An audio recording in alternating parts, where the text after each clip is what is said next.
Audible to all of you? एक बार hand raise कर लीजिए।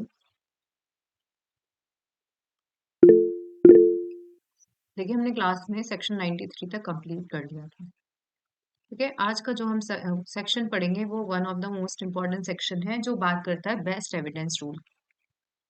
जब हम क्लास की स्टार्टिंग कर चुके थे तब मैंने आपको पहले बता दिया था कि बेस्ट एविडेंस रूल क्या होता है, कि यदि किसी जगह पे डॉक्यूमेंट है तो उसकी काट करने के लिए कभी भी ओरल एविडेंसेस नहीं लाए जाएंगे। ठीक है, तो यही सेक्शन जो हम शायद सेक्शन 94 या 95, ये दोनों सेक्शन है, ये सिमिलर सी बात करते हैं। जो हमने कहा था बेस्ट एविडेंस रूल, क्वेश्चन आया था अपने मेंस के 2021 में, क्वेश्चन आया था a man may lie but documents can not. ठीक है, ये सर्कमस्टांस मतलब डॉक्यूमेंट, एक इंसान झूठ बोल सकता है लेकिन जो सामने हमें डॉक्यूमेंट दिख रहे हैं वो झूठ नहीं बोल सकते हैं। तो उसमें आपको मेंस में आंसर लिखना था, तो आपको आंसर में ये दो तीन चीजें लिखनी थी। जैसे ये डॉक्यूमेंट सेक्शन 94 95, यही मतलब बात कर 6 नंबर का क्वेश्चन था और ये दोनों सेक्शन आपको लिखने थे। देखिए यहाँ पे क्या लिखा रहता है कि कोई भी कॉन्ट्रैक्ट है, ग्रांट है या डिस्पोजिशन है। ठीक है, मतलब कॉन्ट्रैक्ट तो हमें पता ही है, ग्रांट डिस्पोजिशन एक तरीके का टाइप्स होते होंगे कॉन्ट्रैक्ट के। कोई भी कॉन्ट्रैक्ट और ग्रांट है या डिस्पोजिशन है, इसमें आपको दो चीजें याद रखनी है। या तो पार्टी ने इसे क्या कर लिया है, रिटन फॉर्मेट में लिख लिया है, या लॉ द्वारा रिक्वायर्ड है इन्हें लिखना, लॉ द्वारा रिक्वायर्ड है। तो आपको ये दोनों शब्द याद रखने हैं, या तो लिख लिया है पार्टी ने और या लॉ द्वारा रिक्वायर्ड है। कोर्ट के सामने जा रहा है एक व्यक्ति, कोर्ट के सामने एक व्यक्ति एक डॉक्यूमेंट की गाथा गा रहा है, सर ऐसा लिखा हुआ है सेल एग्रीमेंट में, तो हम बात करें सर सेल डीड में ऐसा लिखा हुआ है, तो कोर्ट बोलेगा कि भाई लिखा हुआ है तो मतलब वो डॉक्यूमेंट लेकर आओ। कोर्ट क्या बोलेगा, उस डॉक्यूमेंट को लेकर आओ। ठीक है, यदि लिखा हुआ है तो लेकर आओ, तो यही होता है बेस्ट एविडेंस रूल। ठीक है, तो यहाँ पे यही बात चीज है, पूरे इतने बड़े पैराग्राफ में यही चीजें लिखी हुई है कि यदि कोई कॉन्ट्रैक्ट, ग्रांट और डिस्पोजिशन या तो पार्टी ने रिटन फॉर्मेट में लिख लिया है या लॉ द्वारा रिक्वायर्ड है उसे लिखना, तो कोर्ट बोलेगा कि डॉक्यूमेंट लेकर आओ। अनटिल अनलेस, अब डॉक्यूमेंट क्या है आपको पता है, ये डॉक्यूमेंट एक तरीके का कौन सा एविडेंस है, प्राइमरी एविडेंस। किस तरीके का एविडेंस है, डॉक्यूमेंट प्राइमरी एविडेंस है। लेकिन यदि अनलेस, इसके अंदर एक्सेप्शन है, अनलेस वह सेकेंडरी एविडेंस देने के लिए एंटाइटल है। तो मैं मानती हूँ आप लोगों को पता होगा सेकेंडरी एविडेंस क्या होते होंगे। एक मतलब मैं मानती हूँ साक्षी मैम को आइडिया नहीं होगा, थोड़ा बहुत आइडिया होगा तो मैं इसको समझ सकती हूँ। लेकिन सेकेंडरी एविडेंस क्या होते हैं, हमें पता है कि डॉक्यूमेंट खो गया है, डॉक्यूमेंट मूवेबल नहीं है, हमें डॉक्यूमेंट मिल नहीं रहा है। ठीक है, डॉक्यूमेंट ऐसे व्यक्ति के पास में है जो कोर्ट में प्रस्तुत नहीं हो सकता है, तो वहां पे वे सेकेंडरी एविडेंस ला सकता है। अगेन वापस बोल देती हूँ कि यदि कोई भी कॉन्ट्रैक्ट, ग्रांट और डिस्पोजिशन लॉ द्वारा रिक्वायर्ड है लिखना रिटर्न फॉर्मेट में, या पार्टीज ने लिख लिया है, दोनों चीजें हैं यहाँ पे, तो कोर्ट बोलेगी कि यदि आपको एविडेंस देनी है, प्रूफ करना है, तो वो डॉक्यूमेंट लेकर आओ। ठीक है, अनलेस इसका एक्सेप्शन है, कब डॉक्यूमेंट लाने के लिए जरूर नीड नहीं है, जब सेकेंडरी एविडेंस के लिए वह व्यक्ति एंटाइटल्ड। ठीक है, अब लेकिन इसके अंदर और फर्दर दो एक्सेप्शन लिख रखे हैं कि मान लीजिए कि कोई व्यक्ति है, मान लीजिए कोई पारुल जैन या रश्मि मैम, ठीक है, रश्मि शर्मा मैम है। अब ये सिविल जज की पोस्ट पे रोज कोर्ट में दिखती है, रोज दिख रही है कोर्ट में। ठीक है, जजमेंट प्रोनाउंस कर रही है, डॉक्यूमेंट मंगा रही है, पार्टीज एग्जाम विटनेस देख रही है, विटनेस को एग्जामिन कर रही है, ठीक है, सब चीजें कर रही है। अब इनकी जो पोस्ट है, ये जो बंदी है, मतलब ये जो रश्मि मैम, प्रॉपरली अपॉइंटेड है, प्रॉपरली अपॉइंटेड है, रिटर्न फॉर्मेट में इनको अथॉरिटी दी होगी, तो यहाँ पे डॉक्यूमेंट लाने की नीड नहीं। मतलब उससे बार बार नहीं पूछा जाएगा कि डॉक्यूमेंट दिखाओ, आप यहाँ पे किस किस मतलब किसने आपको ऑथराइज किया है, किसने आपको अपॉइंट किया है। तो ये एक तरीके का एक्सेप्शन है। और दूसरी बात, प्रोबेट, ये क्या होती है, विल की सर्टिफाइड कॉपी, विल की सर्टिफाइड कॉपी होती है probate.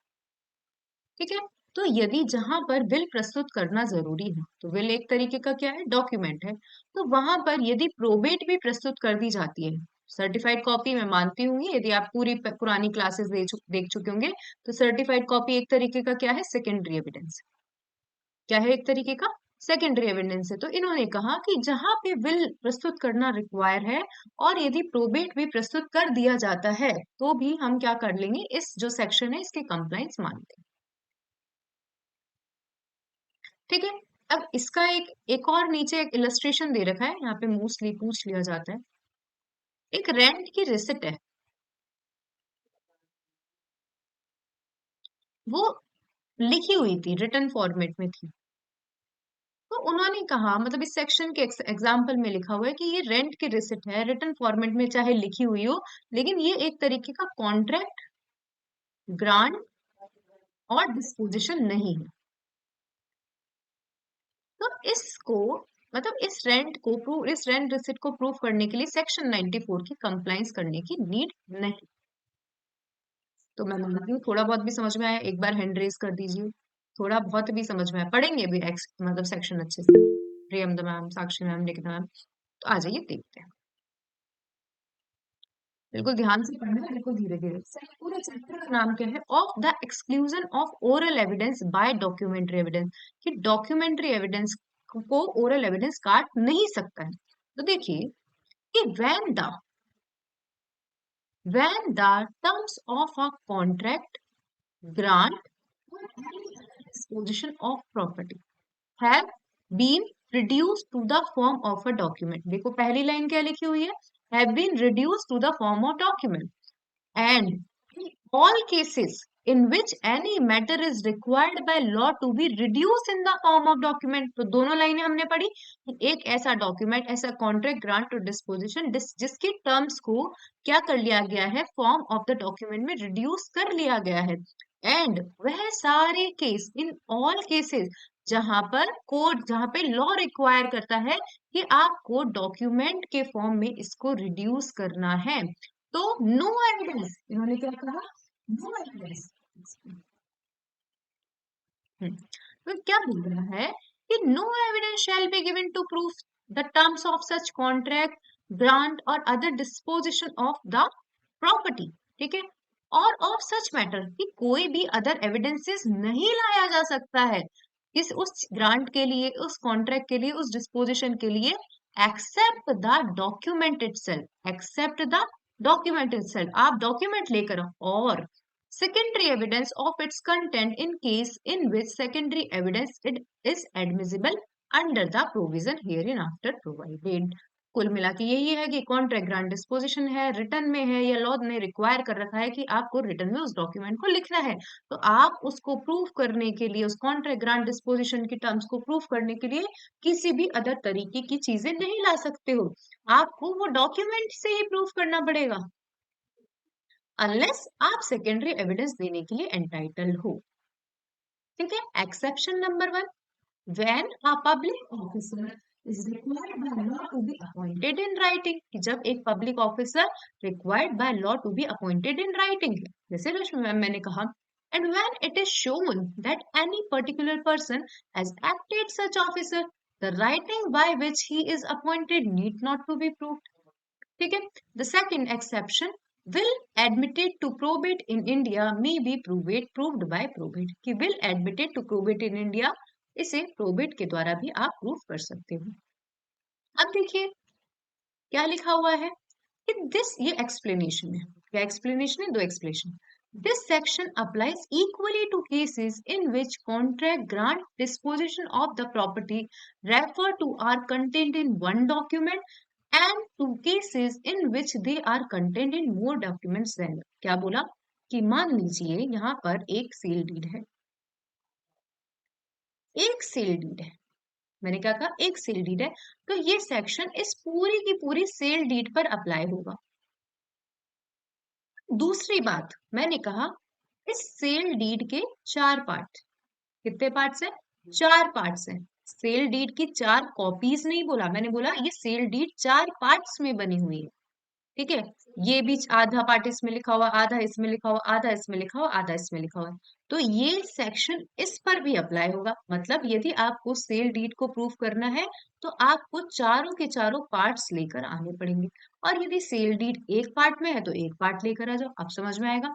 This section apply equally, दोनों दोनों बात बोली कि समान रूप से to cases in which contract grant disposition of property refer to are contained in one document, कि यदि वो एक डॉक्यूमेंट में है तो भी ये सेक्शन अप्लाई होता है, and to cases in which they are contained in more documents then one.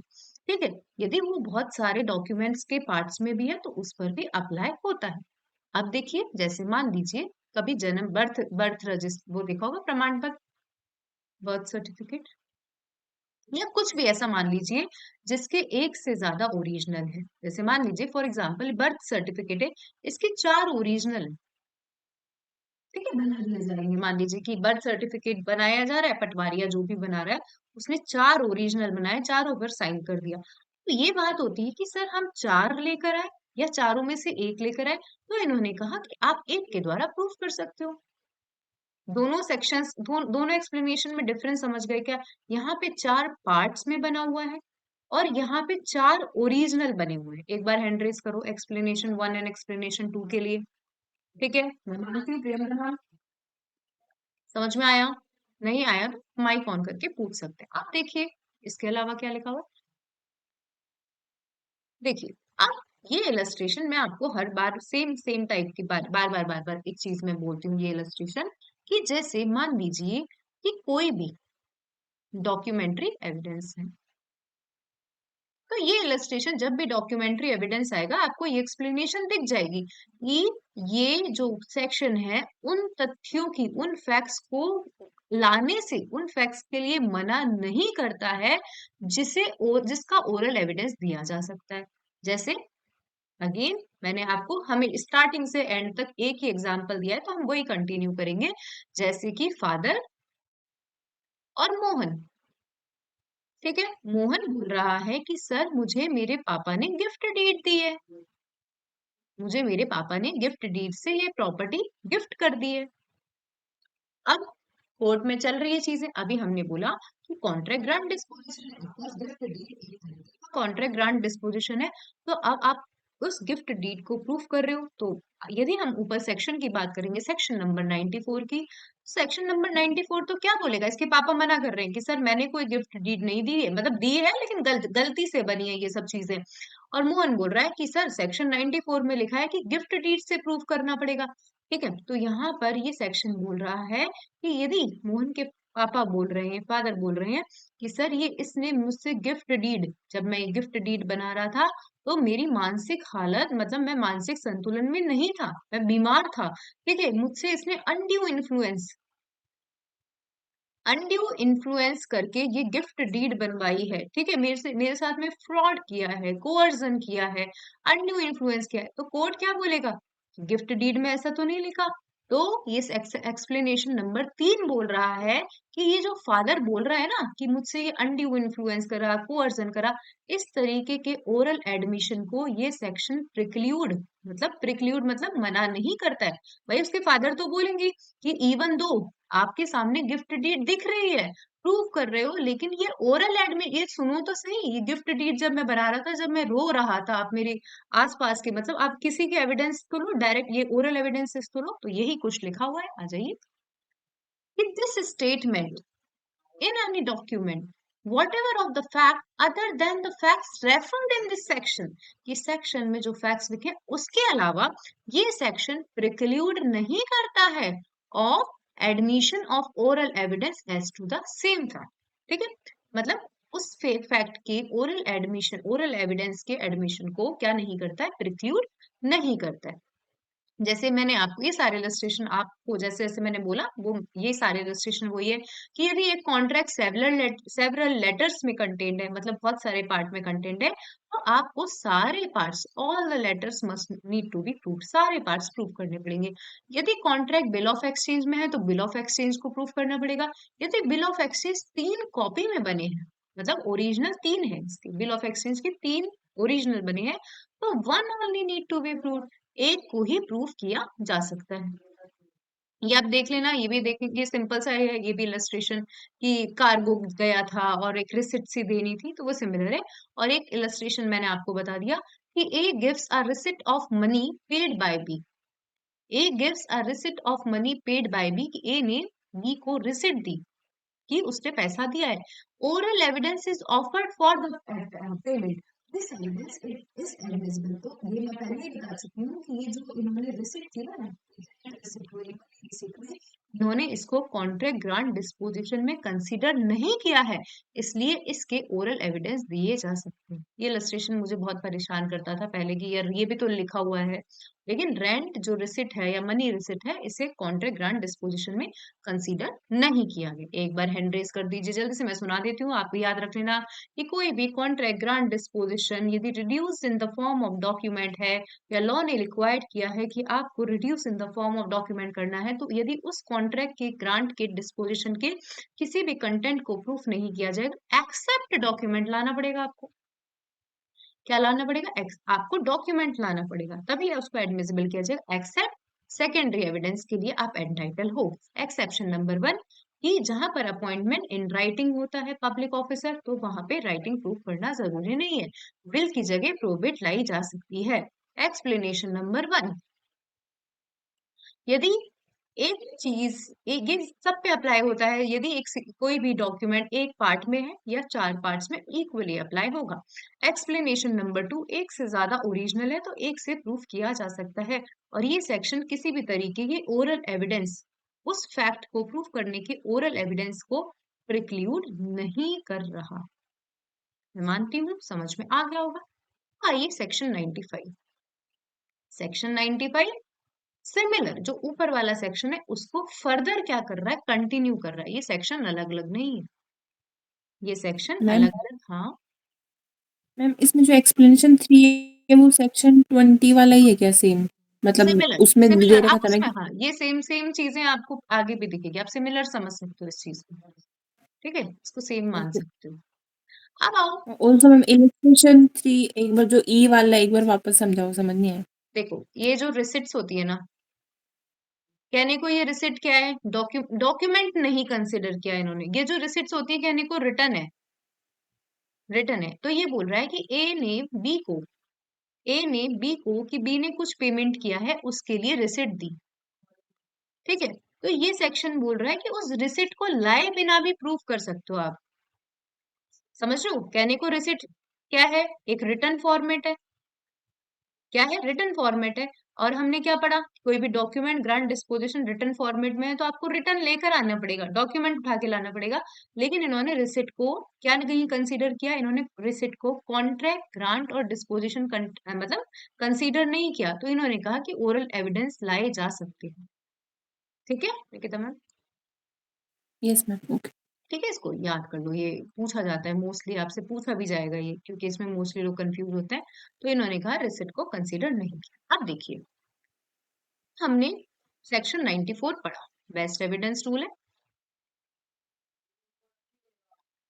Section 95 इसके फर्दरेंस में ही बात करता है। क्या बात करता है, ये बात करता है कि यदि कोई कॉन्ट्रैक्ट ग्रांट और disposition of property, disposition of property मतलब प्रॉपर्टी कहीं ना कहीं डिस्पोजिशन हुई, मतलब ट्रांसफर हुई, कि यदि कोई contract grant disposition of property reduce in the form of document है, जो ऊपर लिख कर है, या लॉ ने लिखा हुआ नहीं क्या, हाँ मतलब required by law to be reduce in the form of writing, या reduce in the form of writing, दोनों चीजें हैं। कि व्हेन द, एक बार पढ़ लेती हूँ तो, when the terms of any contract grant disposition और any other matter required by law to be reduce to the form of document have been proved under section 94। देखिए सिर्फ एक बात लिखी हुई है इसके अंदर, इसके अंदर पार्टी वाला डिस्पोजिशन नहीं लिखा है, इन्होंने स्पेसिफिकली मेंशन किया है कि कोई भी कॉन्ट्रैक्ट ग्रांट और डिस्पोजिशन लॉ द्वारा रिक्वायर्ड है।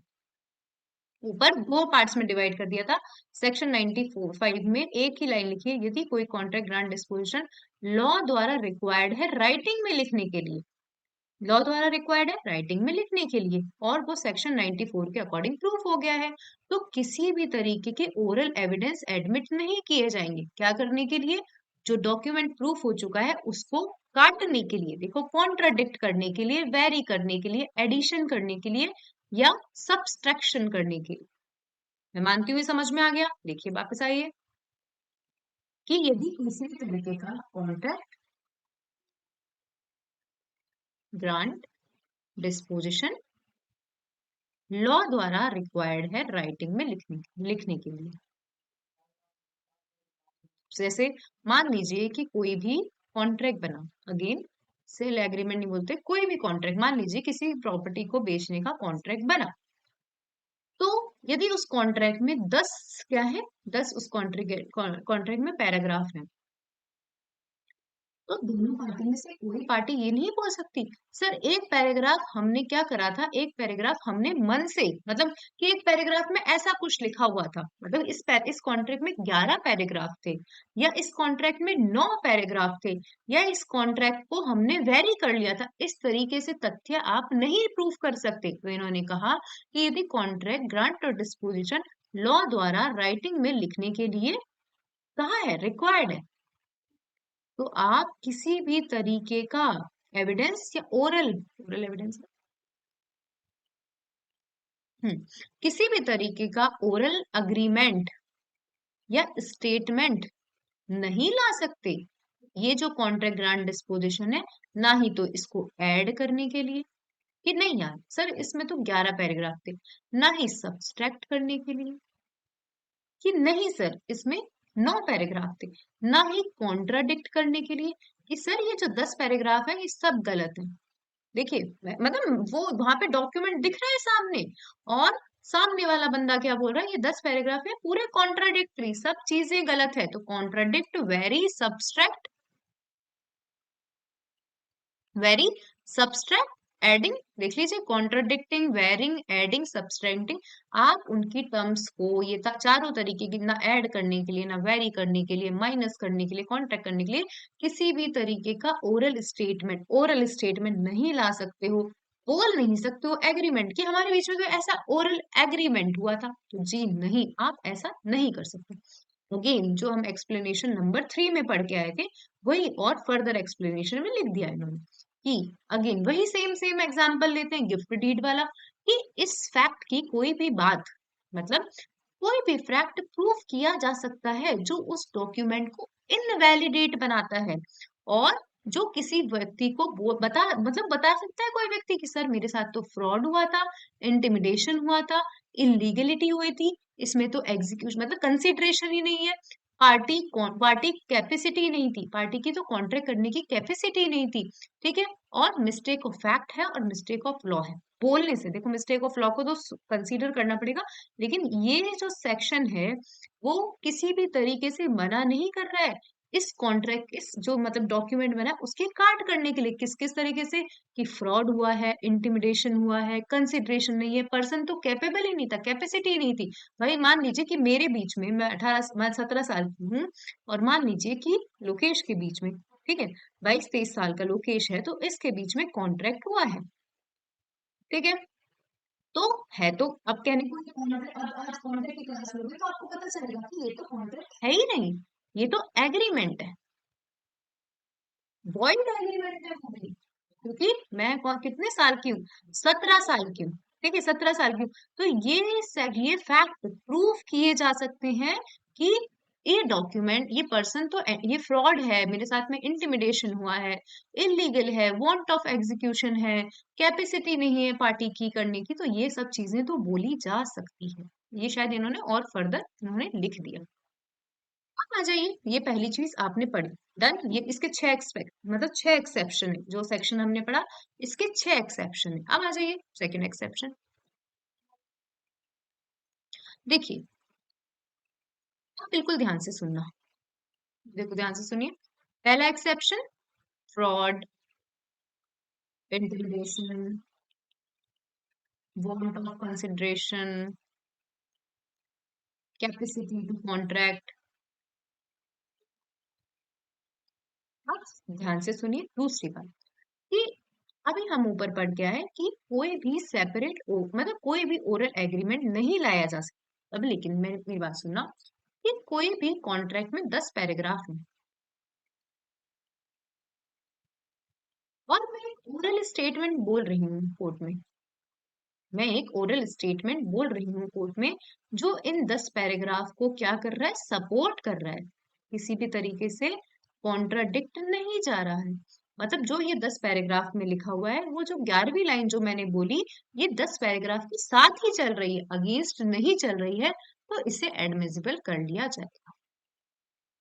मतलब इसे प्रूफ किया जा इसके इसको उस डॉक्यूमेंट के प्रूफ करने में ये चीजें काम में आ सकती है। तो पहला पैराग्राफ, हम पहला एक्सेप्शन हमने पढ़ा, ठीक है, जिसमें फ्रॉड है, इंटिमिडेशन है, capacity to contract. Second, separate oral agreement, जो वो जो तथ्य हैं जो उस डॉक्यूमेंट में लिखे हैं उसको सपोर्ट कर रहे हैं, रिबट नहीं कर रहे हैं, उनको प्रूव किया जा सकता है। तो आ जाइए, second, provided that, provided also that, provided further that exist, ऐसे ही आपको मीन्स में इस तरीके से ही लिखना है। कितने अच्छे प्यार से लिख रखा है, कहने को तो बार बार प्रोवाइडेड दैट लिख सकते थे, यहाँ पे लिखा है provided further that the existence of any separate oral agreement as to any matter और विच अ डॉक्यूमेंट इज साइलेंट, कि उन सेपरेट ओरल एग्रीमेंट के संबंध में लाए जा सकते हैं एविडेंस जिसके संबंध में डॉक्यूमेंट साइलेंट है, लेकिन जो इनकंसिस्टेंट नहीं है फ्रॉम द टर्म्स, जो भी लिखी हुई है ना उससे इनकंसिस्टेंट नहीं है, उसको प्रूव किया जा सकता है। बस इतना याद कर लो, मच सफिशिएंट है आपको एक्सप्लेनेशन, कंसिडरिंग वेदर और not proviso apply the court shall have regards. तो मतलब एक क्वेश्चन ऑफ फैक्ट है, ये कोर्ट देखेगा कि इनकंसिस्टेंट है या इनकंसिस्टेंट नहीं है। तो सीधी बात कि सेपरेट सेपरेट ओरल एग्रीमेंट है, जो इनकंसिस्टेंट नहीं है उसको आप लाकर प्रूव कर सकते हो। अब तीसरी बात, बिल्कुल इस एग्जाम्पल को भी ध्यान से सुनिए, कंडीशन प्रेसिडेंट,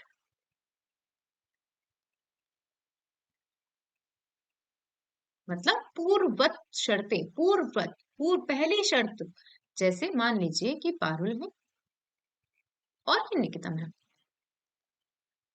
ठीक है, ये ओनर है घर की और ये टू बी टीनेंट है, जो बन सकती है इसकी टीनेंट, ठीक है।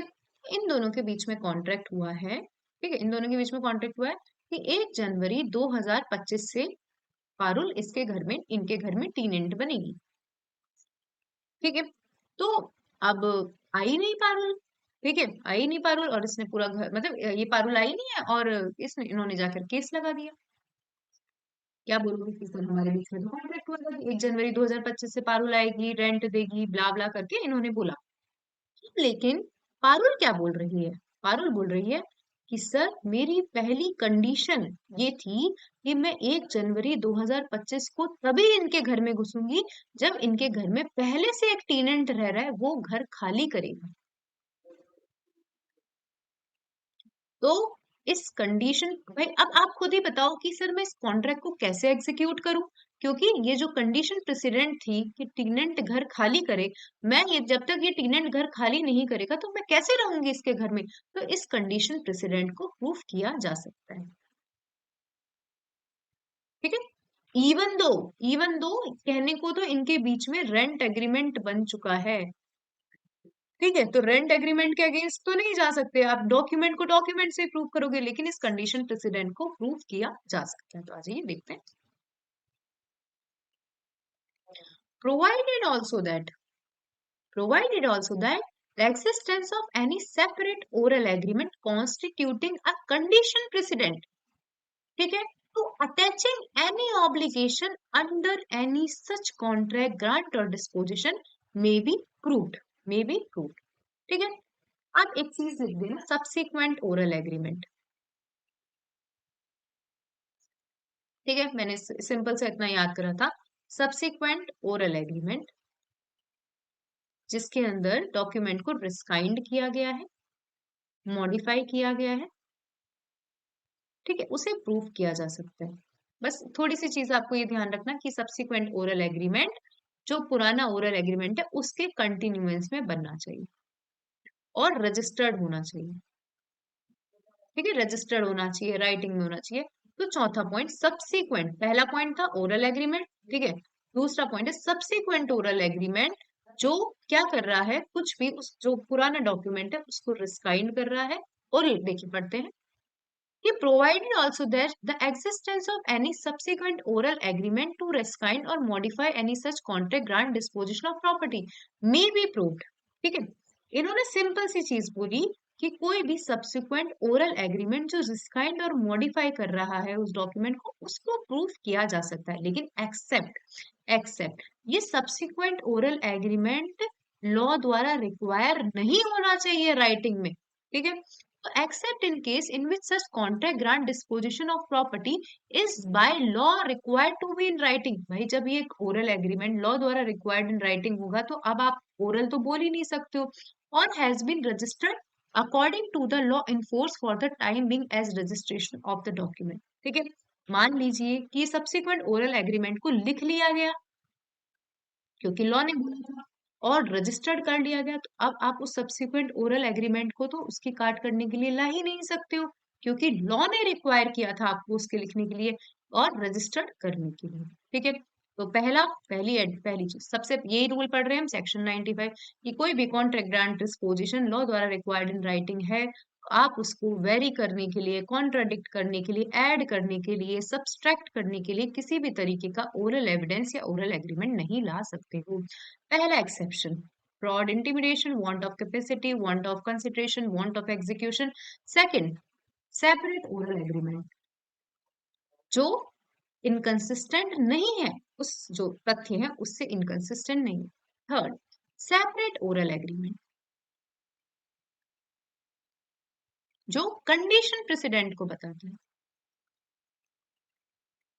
ठीक है, तो हम तो ये पढ़ते थे कंडीशन प्रेसिडेंट, कंडीशन सब्सिक्वेंट, लेकिन आप इसमें देख लीजिए सब्सिक्वेंट ओरल एग्रीमेंट लेकर आ सकते हो। इन्होंने कहा कि चलो आप लेकर आ सकते हो, ठीक है, यदि कुछ रिस्काइंड या मॉडिफाई हुआ है, लेकिन कब नहीं ला सकते? एक्सेप्ट जब लॉ ने कहा कि रिक्वायर्ड इन राइटिंग है और रजिस्टर्ड करने के लिए लॉ ने कहा है, तब आप ला नहीं सकते हो, क्योंकि जब कहा है लॉ ने कि ये जो ओरल एग्रीमेंट है रजिस्टर्ड होना चाहिए, तब आप नहीं ला सकते हो। तो एक, दो, तीन और चार, पांच कस्टम यूजेस एक बार देख लेते हैं, इतना मुझे याद है। हाँ देखिए, कस्टम और यूजेस, ठीक है, मैंने ज्यादा इतना डिटेल में इसको पढ़ा ही नहीं था, मैंने 6 पॉइंट ऐसे याद। अब देखिए कस्टम यूज, मान लीजिए कि मैं जयपुर में रहती हूँ, दीपक सर जोधपुर में रहते हैं। ठीक है, तो हमने जयपुर से जोधपुर मान लीजिए है, हम दोनों के बीच में एग्रीमेंट हुआ था 100 किलो गेहूं की बोरी बेचनी है, भेजनी है जयपुर से जोधपुर। लेकिन क्या है कि जो जयपुर में मेरी जो जो भी गोडाउन है, उसके अंदर जहां भी मैं सामान भेजती हूँ किसी भी मेरे मतलब कोई भी कंसाइनमेंट में भेजती हूँ, तो जो भी मेरा रिसीवर होता है वो क्या करता है, वो जो जैसे मान लीजिए मैंने ट्रक में भेजा, तो इस ट्रक का भाड़ा ये व्यक्ति देगा। ये यूज टू है, ये मेरी बिजनेस की पॉलिसी है, ये मेरी बिजनेस का कस्टम है, यूजेस है।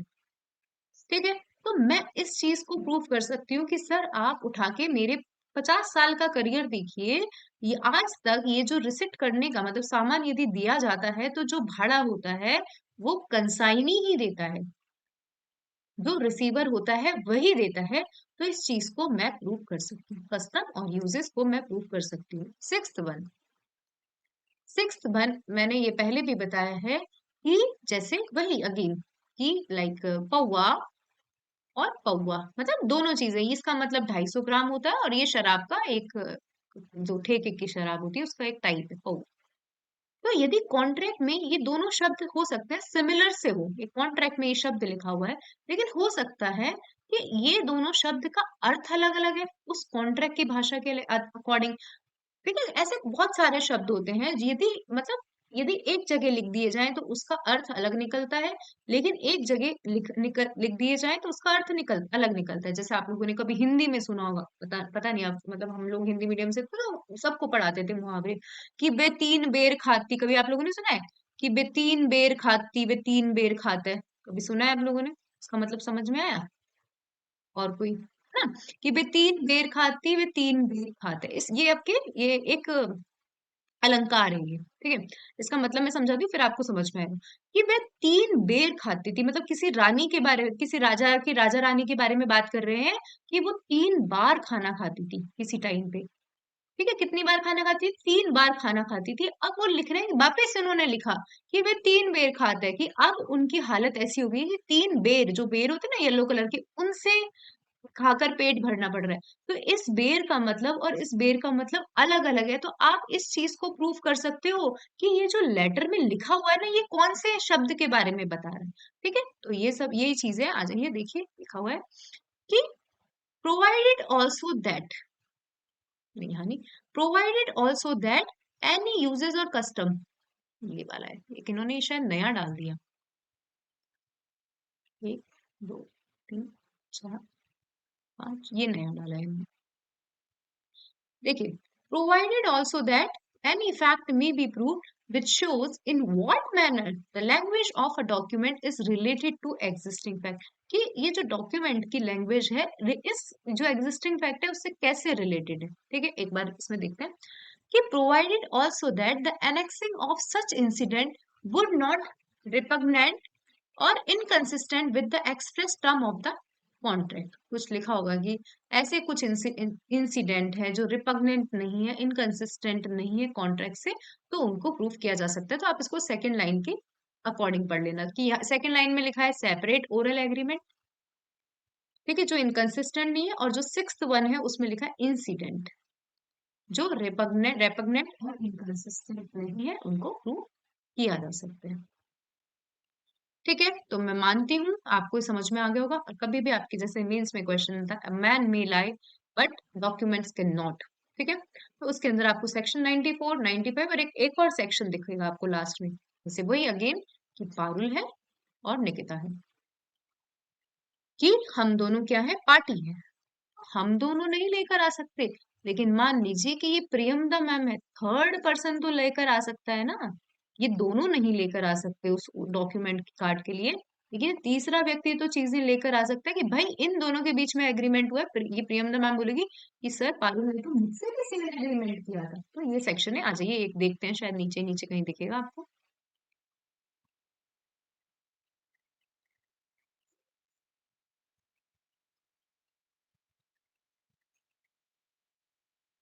देखिए ये रहा, देखिए सेक्शन 95 में हमने लिखा कि वेरी करने के लिए ला सकते हैं, लेकिन person who are not parties to a document or their representative in interest may give evidence of any facts tending to show a contemporaneous agreement varying the terms of the contract। ये parties नहीं ला सकती, लेकिन आपको section 102 तो लिखना पड़ेगा 94 95 के साथ कि भाई ये दोनों नहीं सेक्शन ला सकते, इन दोनों सेक्शन की पार्टी नहीं ला सकती, लेकिन थर्ड पर्सन जो पार्टी नहीं है, जो पार्टी नहीं है, इसके द्वारा वेरी करने के लिए लाया जा सकता है। तो एक अच्छा सेक्शन था, मैं मानती हूँ आपको समझ में आ गया होगा। अब आ जाइए एक पढ़ते हैं, दो तरीके की इसमें देखते हैं नोट्स में कुछ है क्या।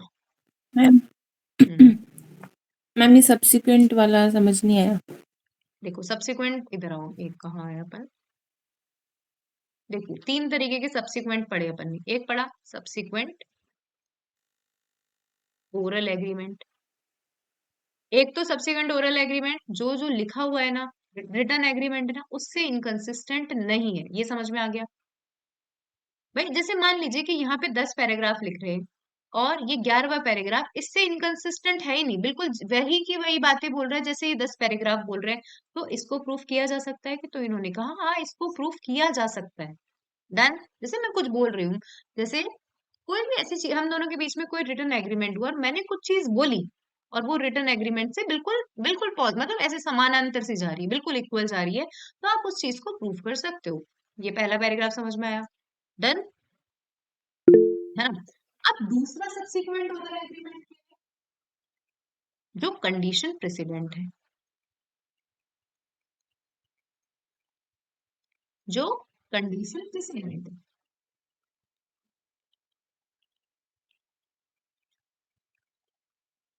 ठीक है, तो कंडीशन प्रेसिडेंट वाला मैंने बता ही दिया कि मतलब ऐसा है कोई ओरल एग्रीमेंट जो कंडीशन प्रेसिडेंट बनाता है, तो आप इसको प्रूव कर सकते हो कि सर मैंने मकान खाली करने के पहले कहा था कि मैं इस घर में जब भी एंटर होऊंगा, जब ये मकान खाली होगा, तो प्रेसिडेंट इस कंडीशन को प्रूव किया जा सकता है। एक और सब्सीक्वेंट, ठीक है, हम इसको करते थे सब्सिक्वेंट प्रेसिडेंट, मतलब सब्सिक्वेंट कंडीशन, कि ऐसा कोई सब्सिक्वेंट ओरल एग्रीमेंट है जो मान लीजिए पुराना वाला जो एग्रीमेंट है उसको मॉडिफाई करता है और ऑल्टर करता है। ठीक है, इन्होंने एक्सप्लेन मतलब और बड़े अच्छे वर्जन में लिख दिया कि हाँ भाई आप मॉडिफाई कर रहा है, ऑल्टर कर रहा है, उसको प्रूफ कर सकते हो। इन्होंने एक एक्सेप्शन दे दिया कि क्वेश्चन ऑफ फैक्ट के अकॉर्डिंग आप इसको यदि मॉडिफाई कर लिया, ऑल्टर कर लिया तो थोड़ी सी हम छूट दे रहे हैं। लेकिन इन्होंने कहा कि यदि ये ओरल एग्रीमेंट किसी लॉ ने कहा है कि आपको ये एग्रीमेंट रिटर्न है, required to be written in writing है, कि आप तब प्रूफ नहीं कर सकते हो जब इसको लॉ ने कहा है लिखने के लिए। मतलब लॉ बोल रहा है कि ये एग्रीमेंट रिटन में होना जरूरी है, तब चाहे आप मॉडिफाई करोगे, ऑल्टर करोगे, तब आप इससे प्रूफ नहीं कर सकते हो। ठीक है, अदरवाइज थोड़ी सी छूट दे दी कि कोई भी ऐसा सब्सिक्वेंट ओरल एग्रीमेंट जो मॉडिफाई कर रहा है, ऑल्टर कर रहा है, तो इसको थोड़ा सा मतलब ऐसे ऐसे इंटरप्रिटेशन लो जो होती है ना लूज वाली इंटरप्रिटेशन, ज्यादा इसके उसमें मत जाओ लूज की। भाई कोर्ट ने अलाउ कर दिया कि कोई भी सब्सिक्वेंट ओरल एग्रीमेंट हुआ है जो मान लीजिए कुछ मॉडिफाई कर रहा था या कुछ ऑल्ट्रेशन कर रहा था। ठीक है, अब आप उसको प्रूव कर सकते हो, लेकिन यदि उसको कहा गया है लॉ ने कि आप लिखो, रिटर्न में लिखो और इसको रजिस्टर करो, तब आप इस सब्सिक्वेंट ओरल एग्रीमेंट से उस जो प्रीवियस एग्रीमेंट है उसको आप प्रूफ नहीं कर सकते हो।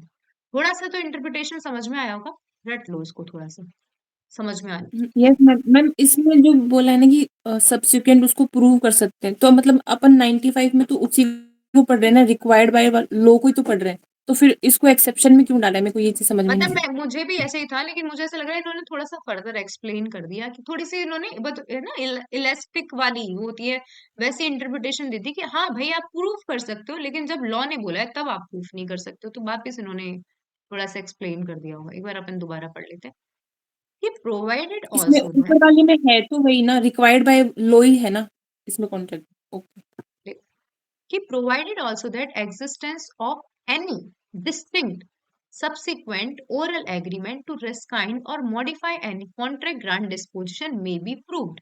कि मान लीजिए कोई पार्टी बोल रही है कि हमारे बीच में कोई सब्सिक्वेंट ओरल एग्रीमेंट हुआ था तो उसे प्रूव किया जा सकता है, किया जा सकता है, एक्सेप्ट एक्सेप्ट लेकिन उन केस में नहीं किया जा सकता in case in which such contract grant disposition और property is required by law to be in writing. तो इन्होंने ऊपर वाली बात को ही दोहरा दिया निकिता मैम कि भाई जहां पे राइटिंग में लिख रहा है तो वहां तो प्रूफ नहीं कर सकते हो, लेकिन आप अदरवाइज प्रूफ कर सकते हो। ठीक है, डन, समझ में आया? यस लेकिन मैम। याद है अपन सेक्शन 94 में भी एक चीज पढ़ के आए थे जिसे पार्टी ने रिड्यूस इन राइटिंग कर लिया हो, तो हम उसका फर्दर एक्सप्लेनेशन मान सकते हैं इसको। मैं मानती हूँ थोड़ा बहुत तो समझ हाँ में आया होगा इसको। हाँ मैम, उसका तो समझ में आ रहा है, उससे तो कनेक्ट हो जाएगा। हाँ, क्योंकि अब जब लॉ ने ही इनको required by law in writing लिख दिया है तो अब आप उसको वैसे भी काट नहीं सकते हो, क्योंकि लॉ ने बोला है कि हमें तो रिटर्न में चाहिए, तो आप कैसे कैसे बोलोगे कि हमने तो रिस्काइंड किया था और मॉडिफाई। ठीक है, मैं मानती हूँ थोड़ा बहुत तो समझ में आ गया होगा, आप 4-5 बार पढ़ोगे तो चीजें और बेटर हो जाएगी। समझ में आया? साक्षी मैम, प्रियंका मैम, दीपक सर, डन, आ जाइए देखिए।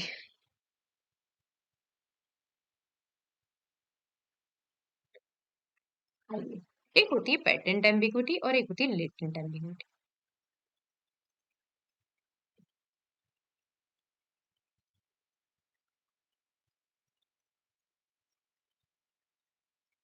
ठीक है, पेटेंट एम्बिग्विटी जिसको सामने देखकर पता चल रहा है, ये सामने देखकर पता चल रहा है कि डॉक्यूमेंट में कुछ गलती है। ठीक है, सामने देख के मतलब बिल्कुल हम उसको इन फ्रंट देखकर पता लगा पा रहे हैं कि ये डॉक्यूमेंट गलत है। ठीक है, तो ये होती है पेटेंट एम्बिग्विटी। और लेटेंट एम्बिग्विटी इन डीप रहती है, मतलब एकदम से पता नहीं चल रहा कि डॉक्यूमेंट में कुछ गलती है, लेकिन है गलती। अब देखिए, जैसे मान लीजिए मैंने कहा कि पारुल दीपक को ये घोड़ा जो हॉर्स है 1000 या 1500 में बेचेगी, तो ये है पेटेंट एम्बिग्विटी। कौन सी एम्बिग्विटी है? पेटेंट एम्बिग्विटी, कि भाई 1000 या 1500 कुछ तो क्लियर करो कि पारुल दीपक को ये घोड़ा जो हॉर्स है 1000 या 1500 में बेचेगी, it is a patent ambiguity. आप अभी और फर्दर बताऊंगी। अब दूसरा, कि पारुल ये हॉर्स गिफ्ट कर रही है, किसको? हॉर्स गिफ्ट कर रही है या तो या निकिता मैम को, या दीपक सर को, या साक्षी मैम। भाई कर किसको रही है? आप बताओ ना। या क्या कर दिया? एंड करते तो बात होती। या आपने ये चारों को एक साथ दिया है, या करके दिया है, तो it is a type of patent ambiguity. तो अब आप ये समझिए कि जो पेटेंट एम्बिग्यूटी होती है, साफ साफ दिख रहा है कि कॉन्ट्रैक्ट वॉइड है, चीज ही वॉइड है।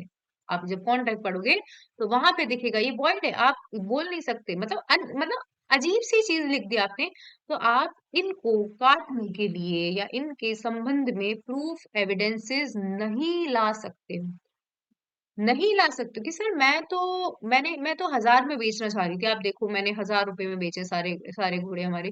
तो ये एक तरीके की पेटेंट एम्बिग्यूटी है। आप इस तरीके की एम्बिग्यूटी को प्रूव करने के लिए कोई भी एक्सटेंसिव एविडेंसेस नहीं ला सकती। Second, this is patent ambiguity. अब व्हाट इज लेटेंट एम्बिग्यूटी? समझिए कि मैं जयपुर में रहती हूँ और मेरा 2 प्लॉट्स हैं, प्लॉट ए और प्लॉट बी। ठीक है। अब मैंने बोला कि पारुल, मैं बोल रही हूँ कि मैं दीपक सर को जयपुर का एक प्लॉट दे रही हूँ।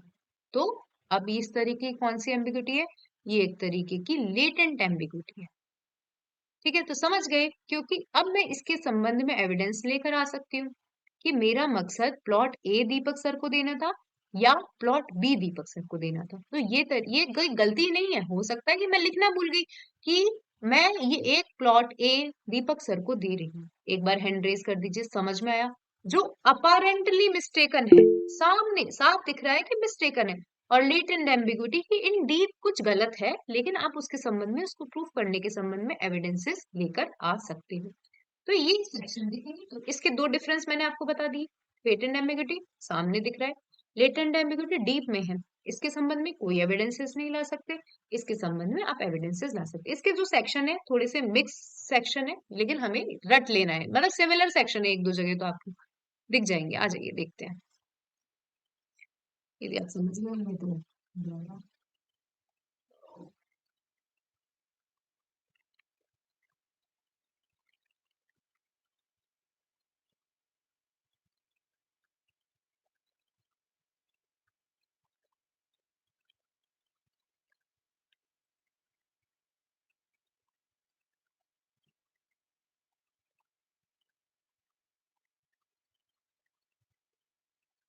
हमारी फिर कैसे लिखी है? उसके अंदर 7 एक्सेप्शन है, सही करना है।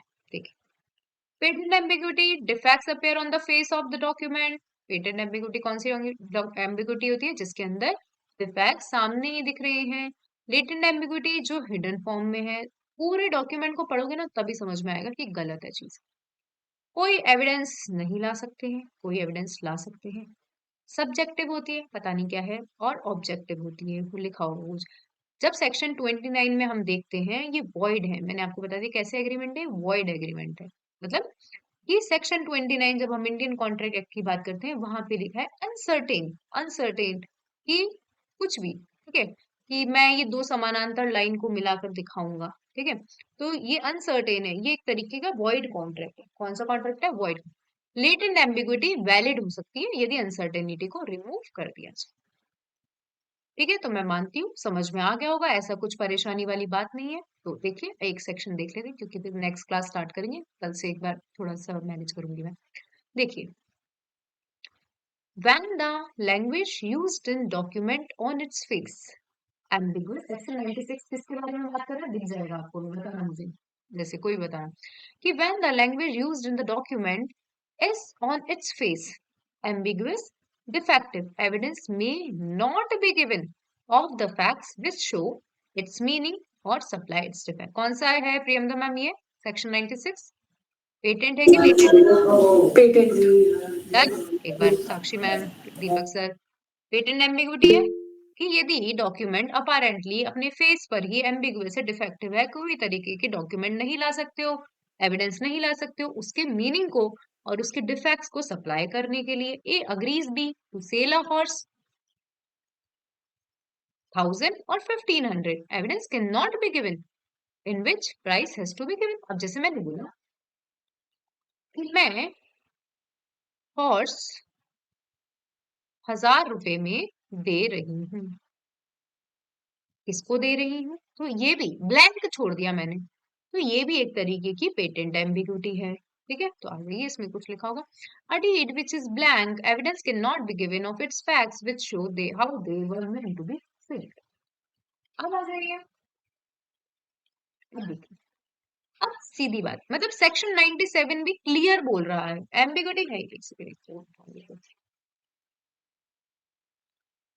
ठीक है, अब आइए देखिए, अब देखो 96 का जस्ट उल्टा ही बोलता है सेक्शन 97, कि जब साफ साफ लिखा हुआ है कि मैं ये हॉर्स 1000 रुपए में दीपक सर को सोल्ड आउट कर रही हूँ, क्या आप इसके संबंध में एविडेंस लेकर आओ? सीधी बात है, हॉर्स है मेरे पास, एक ही घोड़ा है मान लीजिए, 1000 रुपए है, क्लियर लिखा हुआ है, दीपक सर साफ साफ लिखा हुआ है कि किसको बेच रही हूँ, तो इसके संबंध में भी किसी भी तरीके का एविडेंस नहीं लाया जा सकता है, एम्बिग्यूटी नहीं है, सब चीज क्लियर है। तो section number 97, exclusion of evidence against application of document to existing fact। तो यहाँ तो कैसे थे, डिफेक्टिव थे, यहाँ कैसे हैं, बिल्कुल प्लेन, सब चीजें existing facts पर अप्लाई हो रहे हैं कि when the language used is plain itself, बिल्कुल क्लियर है, अप्लाई हो रही है एग्जिस्टिंग फैक्ट पे। मान लीजिए कि मेरे पास एक ही घोड़ा है, साफ साफ 1000 रुपए में मैं दीपक सर को दे रही हूँ, no evidence can be given. तो पेटेंट एम्बिग्यूटी के संबंध में दो सेक्शन आते हैं, 96 में लिखा है पेटेंट एम्बिग्यूटी क्लियर, और 97 में किसी भी तरीके की एम्बिग्यूटी नहीं है, साफ साफ दिख रहा है अपेरेंटली कि डॉक्यूमेंट सही है।